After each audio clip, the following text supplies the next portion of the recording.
বিশ্বৰ সকলোতকৈ দুখীয়া দেশ কোনখন? কোন সাগৰত মাছ নাই? সো হে গাইজ, আকৌ আহিলোঁ আজি এটা নতুন ভিডিঅ' লৈ আৰু নতুন কেইটামান প্ৰশ্ন লৈ আগৰ দৰে। সো গাইজ বলক আজি নতুন প্ৰশ্ন কেইটা চাই লওঁ। তো ইমান কথা নকওঁ, ভিডিঅ'খন আৰম্ভ কৰোঁ।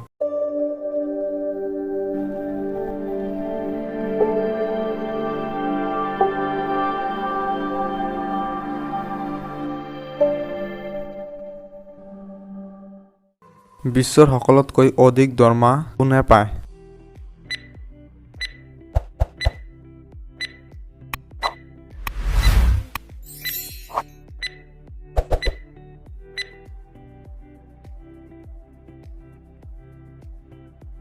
বিশ্বৰ সকলোতকৈ দুখীয়া দেশ কোনখন?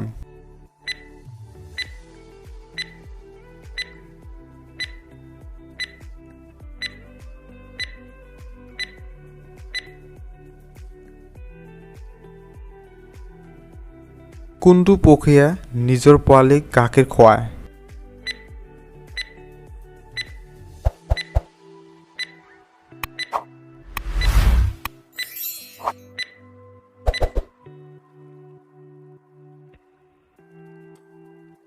কোনটো জন্তুৱে 30 ফুট ওখলৈ জঁপিয়ায়?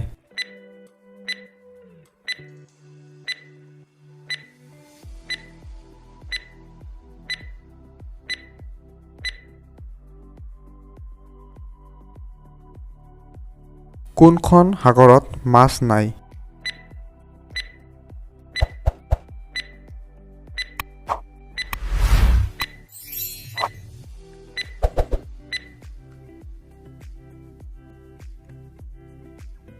সো হে গাইজ, আজিৰ প্ৰশ্নকেইটা কেনে আছিল আৰু আপুনি কিমানকেইটা প্ৰশ্নৰ উত্তৰ আগতীয়াকৈ জানিছিল আমাক নিশ্চয় কমেণ্ট কৰি জনাব। আৰু আপুনি কিমানকেইটা প্ৰশ্নৰ উত্তৰ দিলে সেইটোও জনাব। আৰু যদি মোৰ এই ভিডিঅ'খন আপোনাৰ ভাল লাগি থাকে তো প্লিজ এটা লাইক কৰি দিব, মোৰো ভাল লাগিব। আৰু এনেকুৱা ইণ্টাৰেষ্টিং ভিডিঅ' পাবলৈ মোৰ এই চেনেলখন প্লিজ ছাবস্ক্ৰাইব কৰিব। ভাল থাকক, সুস্থ থাকক, নিজৰ খেয়াল ৰাখক। আজিৰ কাৰণে এইখিনি। জয় আই অসম।